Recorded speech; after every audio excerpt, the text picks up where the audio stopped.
Hello everyone, good afternoon to all. सभी को good afternoon. और सभी लोग बढ़िया होंगे, तैयारी भी बढ़िया से अच्छे से कर रहे होंगे जो हमारे अभी और एग्ज़ाम आने वाले हैं। और हम लोग आज अपनी इस वीडियो के माध्यम से जानने वाले हैं कि सिकंदराबाद में जो वेल्डर का कट ऑफ है वो कितना रह सकता है। वहाँ का डेटा हमारे पास आ चुका है, तो बने रहिएगा पूरे वीडियो में। आपका बहुत ही कन्फ्यूजन, बहुत डाउट जो है वो दूर हो जाएगा। आपके कमेंट लगातार आ रहे थे मेरे पास। अ, कुछ लोगों का कहना ये था कि सर क्या हमसे दुश्मनी है, तो ऐसा कुछ नहीं है। आप सभी लोग ऐसे कमेंट करते हैं तो किसका बनाएं, एक साथ तो नहीं बना सकते हैं, क्योंकि हमें भी थोड़ा कैलकुलेशन एनालाइज करना पड़ता है, तभी आ पाता हूँ। ऐसे में कोई बात अगर हम एकदम से सडनली बोल दें तो वो ठीक नहीं है। कोशिश तो यही रहती है कि जो बात कहूँ वो काफ़ी हद तक ठीक ही निकले, है ना। लेकिन फिर भी बाय मिस्टेक कुछ ऐसा हो जाता है तो उसके लिए बड़ा ख़राब लगता है ना। तो अब हम सिकंदराबाद के बाद जो है, आप मतलब सभी के कमेंट आ रहे हैं गुवाहाटी बिलासपुर के लिए, तो इसके बाद हम बिलासपुर का बना देते हैं, फिर गुवाहाटी का बना देते हैं।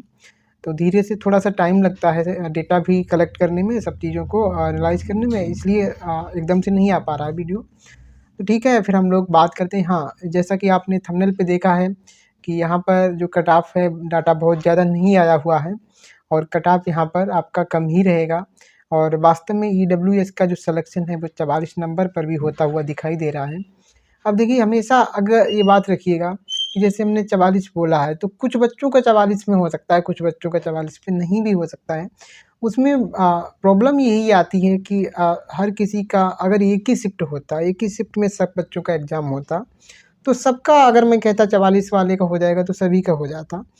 लेकिन अब क्योंकि शिफ्ट अलग-अलग हैं, तो कोई हार्ड शिफ्ट है, कोई हमारी ईज़ी शिफ्ट है, तो इस वजह से किसी बच्चे का 44 पे हो रहा है, इसकी हार्ड शिफ्ट है, तो बाकी दूसरे का जो है 44 पे नहीं हो सकता है, इसलिए कि उसकी शिफ्ट हो सकता है ईज़ी हो, है ना। आई होप आप बात हमारी समझ पा रहे होंगे। तो हम जल्दी से एक बार डेटा देख लेते हैं। डेटा जो आया है वो बहुत ज़्यादा है नहीं। इसमें टोटल जो हमारा नंबर ऑफ स्टूडेंट आया हुआ है वो 400 के आसपास है। 7 पेज हैं टोटल, 7 क्या 6 ही है। हाँ, 408 है टोटल। लेकिन ये लास्ट वाले पेजों में जो मार्क है ना, आप देख रहे हैं माइनस में 1 2 2 3 4 5 5 वाले मार्क हैं, कम से कम 2-3 पेज में ऐसे ही मार्क हैं जिनका कोई मतलब नहीं है, फेल वाले बच्चे हैं। देखो 33 से कम अगर हैं, 40 से कम है तो ऑलरेडी फेल हैं हम। जो बच्चे मतलब एससी एसटी ओबीसी में हैं उनके लिए शायद 33 है, और बाकी जनरल के लिए हमारा 40 नंबर रहता है। तो ये यहाँ तक 3 पेजों में डेटा है वो अपना ठीक है, बाकी तो सब बहुत ही कम वाला डेटा है। ठीक है, अब यहाँ पे पहले हम वैकेंसी बता दें, अगर आपको नहीं पता है कि सिकंदराबाद में कितना वैकेंसी है। तो सिकंदराबाद में सर टोटल वैकेंसी की अगर मैं बात करूँ तो 111 कैसा लग गया यार, 111 टोटल यहाँ की वैकेंसी है।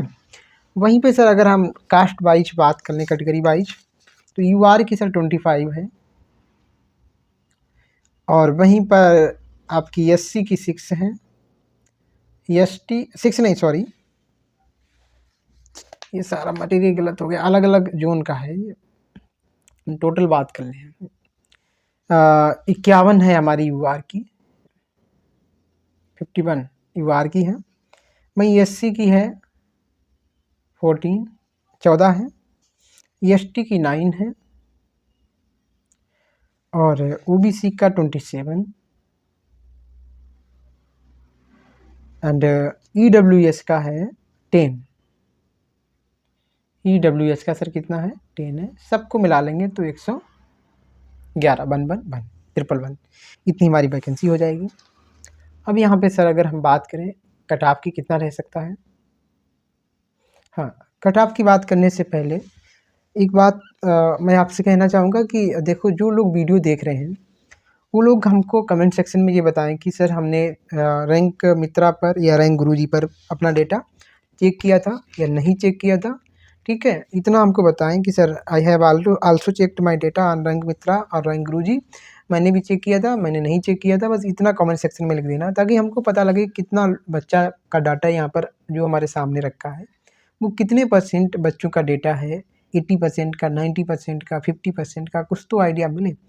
सारे बच्चों का डेटा अगर ये हमारे सामने है तो हम समझेंगे कि यार बहुत अच्छा है और कट ऑफ हमारा बहुत ज़्यादा नहीं जाएगा। लेकिन अगर ये जो डेटा है वो अगर 50% 40% का ही है तो फिर थोड़ा सा अभी कट ऑफ और फिर बढ़ जाएगा, है ना।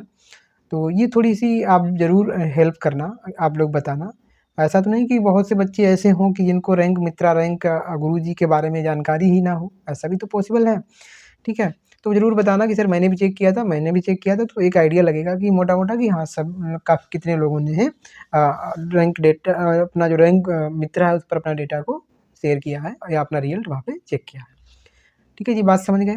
अब देखिए कट ऑफ की अगर मैं बात कर लूँ तो यहाँ से 25 बच्चे 25 नहीं 51 क्योंकि यूआर की कट ऑफ की वो सॉरी वैकेंसी है 51, तो 51 अगर पे 51 पे चलें हम लोग, 51 नीचे बच्चा ले लो, सेलेक्ट कर लो 51, यहाँ पे 51 पूरे होते हुए दिखाई दे रहे हैं।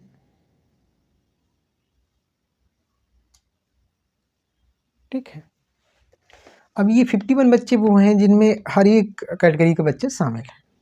अब ये रो मार्क है, ठीक है, यहाँ पे नॉर्मलाइज मार्क शायद मिट गए हैं या तो फिर जो भी है यहाँ पे इस पीडीएफ में है नहीं, ठीक है। तो ये रो मार्क हैं और हम अगर क्या करते हैं, देखो इससे ऊपर सारे मार्क हाई होंगे, इससे ज़्यादा ही होंगे, है ना। तो अगर हम क्या करते हैं 65.65.37 इतना मार्क मतलब कट ऑफ ले लेते हैं इतना, तो अभी रो मार्क के बेस पे देख रहे हैं, इससे ऊपर जितने भी लोग होंगे चाहे वो एससी हो, चाहे एसटी हो, चाहे ओबीसी के हो, चाहे यूआर हो, सबका सब अगर हम ये कट ऑफ किसके लिए ले लेते हैं यूआर के लिए, तो सबके सब यूआर में चले जाएंगे जिन्होंने एज का कोई फ़ायदा नहीं लिया होगा, ठीक है, जिनकी ओवर एज नहीं हो रही होगी, जिन्होंने अपनी कास्ट का कोई खास फ़ायदा नहीं लिया, तो वो लोग यहाँ पर चले जाएंगे, यूआर की वैकेंसी में घुस जाएंगे। तो जितने बच्चे यूआर के वो भी चले जाएंगे यूआर में और बाकी कास्ट के बच्चे वो भी चले जाएंगे। अब इसके बाद जो आपकी वैकेंसी बची है, चाहे एससी को, चाहे एसटी को, चाहे ओबीसी की हो, चाहे ईडब्ल्यूएस की, इनकी कैटेगरी में कोई और घुसने वाला नहीं है। जैसे कि ओबीसी का वैकेंसी है तो इसमें एससी का नहीं जाएगा, इसमें एसटी का किसी का कोई नहीं जाएगा, ठीक। लेकिन जो यूआर है अनरिजर्व, इसका मतलब ही होता है अनरिजर्व, तो इसमें हर कोई जा सकता है। तो हम जो है इतनी कट ऑफ डाल देते हैं 65.37 यहाँ पर, इस डेटा के हिसाब से इतनी ही कट ऑफ रख सकते हैं रो मार्क के हिसाब से। अभी हम नॉर्मलाइज भी बताएंगे, ठीक है। तो रो मार्क पे आप नोट कर लेना यूआर वाले बच्चे, इनका कट ऑफ इतना चला जाएगा। अब इसमें तो सारे बच्चे जो घुसने थे वो घुस गए हैं, और इससे ज़्यादा अगर इससे कम लें तो क्या होगा, बच्चों की संख्या ज़्यादा हो जाएगी। अब संख्या ज़्यादा हो गई और यूआर की वैकेंसी कितनी है 51 है, तो 51 ही बच्चे तो वहाँ पे जा सकते हैं, चाहे वो सिर्फ यूआर के हो जाए बाकी और सबके हों। अब क्या है कि अब हमने जैसे कि यूआर में बहुत कम वाले बच्चे का जो मतलब यहाँ इतनी कट ऑफ हमने रखी, और इससे कम वाला अगर यूआर का बच्चा है तो उसको हम नहीं डाल पाएंगे ना, क्योंकि हमने तो भैया कट ऑफ इतनी रख दी। और इससे कम कट ऑफ अगर लें यूआर की, हम इससे कम अगर लें तो उसमें फिर जो है और कास्ट के भी तो बच्चे चले जाएंगे, क्योंकि ऐसा रूल है कि यूआर में कोई जा सकता है अगर उसका मार्क जो है कट ऑफ जो कट ऑफ यूआर की डिसाइड हुई है उसके बराबर है या उससे ज़्यादा है ना। तो हम और कम कट ऑफ नहीं ले सकते हैं, है ना। इस डेटा के हिसाब से अभी बात कर रहे हैं।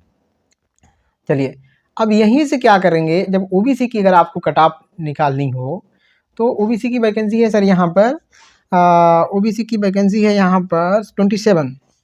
तो यहाँ से गिनते चले जाओ नीचे, ओबीसी को गिनते जाना, ओबीसी वाले बच्चों को ही अब गिनते जाना, क्योंकि ओबीसी की वैकेंसी में सिर्फ ओबीसी का ही बच्चा जाएगा।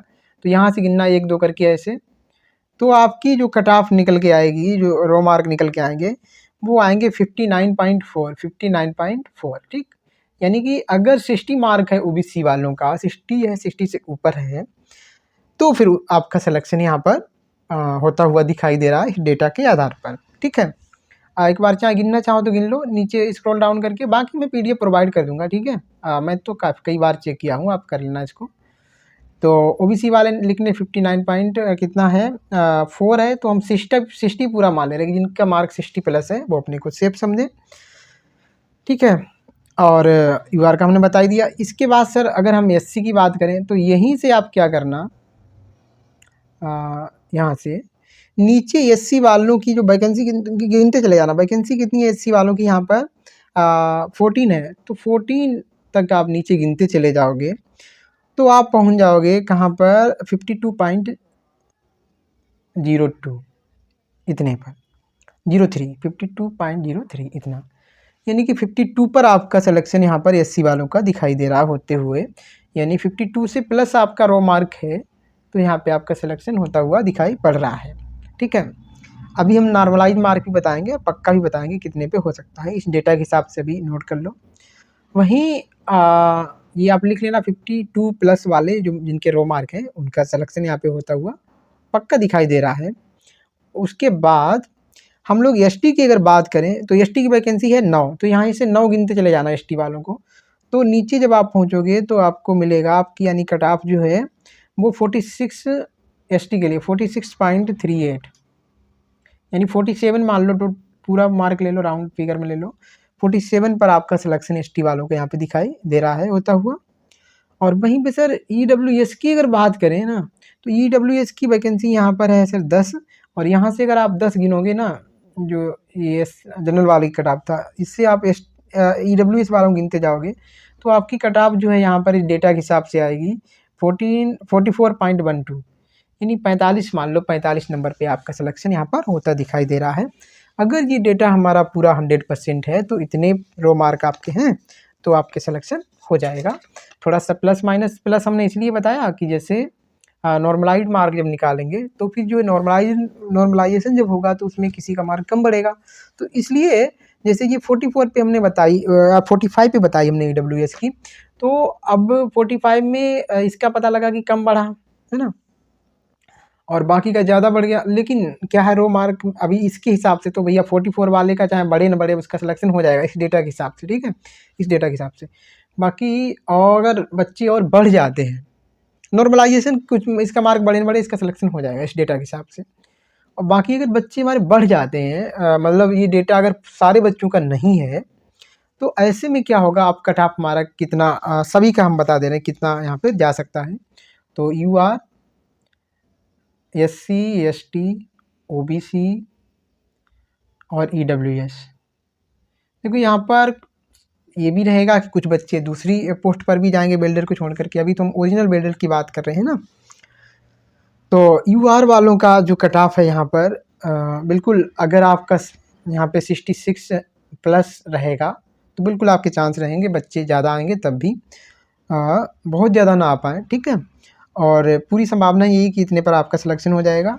वहीं पे अगर हम लोग एससी की बात करें ना सर, तो 55 प्लस मार्क हैं तो आपका सिलेक्शन यहाँ पर हो जाएगा। ये सेफ स्कोर है, बाकी इससे कम पर भी होता दिखाई देगा। अगर इतने ही बच्चे हैं तो आपका 50 पे भी सिलेक्शन होगा, क्योंकि अभी नॉर्मलाइजेशन होगा तो 50 वाले का भी नंबर बढ़ जाएगा। ठीक है, तो और यहीं पर अगर आपका एसटी की बात करें तो सर 47 नंबर अगर आपके हैं 47, तो आप सेफ हैं यहाँ पर 47-48। ठीक है, और वहीं पर सर ओबीसी में अगर हैं तो 60 प्लस मार्क अगर आपके हैं 60 प्लस, तो आप यहाँ पे सेफ हैं। और वहीं पर ईडब्ल्यूएस की बात करें तो 45-46 मान लो, इतना मार्क आपका है तो आप यहाँ पर सेफ हैं। तो बच्चे का डेटा यहाँ पे ज़्यादा नहीं है, और संभावना भी यही है कि बहुत ज़्यादा बच्चा यहाँ पे नहीं आना चाहिए। ठीक है, इस हिसाब से हमारा कट ऑफ यहाँ पर ज़्यादा नहीं जाना चाहिए। तो ऐसी बिल्कुल संभावना है, लेकिन फिर भी जो है अभी चूँकि डेटा 100% नहीं है तो संशय तो बना हुआ है, डाउट तो है, इसलिए हमें टेंशन फ्री होकर के अपनी आगे की स्टडी को अच्छे से कंटिन्यू रखना है। और देखिए नंबर का कम आना, सिलेक्शन ना हो पाना, ये तो होता ही है। देखिए होता क्या है कि जो बच्चे बहुत अच्छे से अपनी पढ़ाई कर लेते हैं, जो पहले से पढ़ाई करते होते हैं, जिन्हों की पढ़ाई करने के लिए उनको अच्छा माहौल मिल गया या जो भी चीज़ें हैं, या उन्होंने अपना प्लानिंग अच्छी किया है, स्ट्रेटजी अच्छी अपनाई, तो उसका सिलेक्शन हो जाता है। हमें हो सकता है कि हमारी स्ट्रेटजी में थोड़ी कमी रह गई हो, या फिर हमने जो है कोई हमारी गलती हो, या फिर हो सकता है कि हमारी कोई गलती ना भी हो सकता है कि हमारे पास और भी बहुत सारी जिम्मेदारी हों। ठीक है, या हम किसी वजह से पढ़ाई थोड़ा लेट शुरू कर पाए हैं, तो इस वजह से हमारा सिलेक्शन नहीं भी हो पाता है। अगर हमारी कोई गलती नहीं है, हमारी रिस्पॉन्सिबिलिटी ही इतनी ज़्यादा थी, हम नहीं कर पाए, तो परेशान होने की बात है नहीं। देखो ये तो सब होता ही है कि एक बार में सिलेक्शन नहीं होता है, ठीक है? हमें बार-बार मेहनत करनी पड़ती है, चाहे कोई भी हो, तभी हमारा सिलेक्शन होता है। और मैंने उस दिन भी बताया था कि देखो अगर हमारा इस बार सिलेक्शन नहीं हुआ है, तो इसका मतलब है कि हमको एक और अपॉर्च्युनिटी दी गई है कि हमें और चीज़ों को इम्प्रूव करना है और अपनी स्टडी को स्ट्रॉन्ग करना है, तो हमारा फिर सिलेक्शन ज़रूर होगा। देखो जितनी मेहनत के बाद, जितनी मुसीबत के बाद हमको कोई चीज़ मिलती है, उतना ही हमको उसकी कदर होती है और वास्तव में उसका पाने का फिर मज़ा भी कुछ अलग होता है। और सफलता देखो जब हमें मिलती है तो उसके लिए हमें कुछ बलिदान तो देने होते हैं, कुछ हमें परेशानी तो सहन करनी ही पड़ती है। तो वो घबराने की बात नहीं है बिल्कुल, ये एक नॉर्मल हम कहेंगे कि एक नेचुरल चीज़ें हैं जिनसे बहुत डरने की बात नहीं है। कुछ लोगों का मैं कमेंट देख रहा था कि सर बहुत टेंशन है और ऐसे में एक लोगों का ये भी कमेंट आ रहा था कि सर हमारा कल टेंशन में एक्सीडेंट और हो गया, है ना? तो ये देखो बहुत कुछ घबराने की बात नहीं है, बस अच्छा करते रहो, अच्छा करते रहेंगे और हमारे पास करने की इच्छा है और हमारे पास कंसिस्टेंसी है, हमारा लगातार एग्ज़ाम में लगे रहना, तो सफल एक दिन ज़रूर होंगे, ठीक है? तो बस मेहनत करते रहो अच्छे से और ये अपने सपनों को जो है, जो आपने देखा है, उनको उनके बारे में सोचो, तो आप पढ़ाई करते रहोगे और करते रहोगे तो पक्का एक दिन सिलेक्शन होना ही तय है, ठीक है? तो घबराओ मत, हम लोग मिलते हैं नेक्स्ट वीडियो में, तब तक के लिए अपना ख़्याल रखो, बाय-बाय।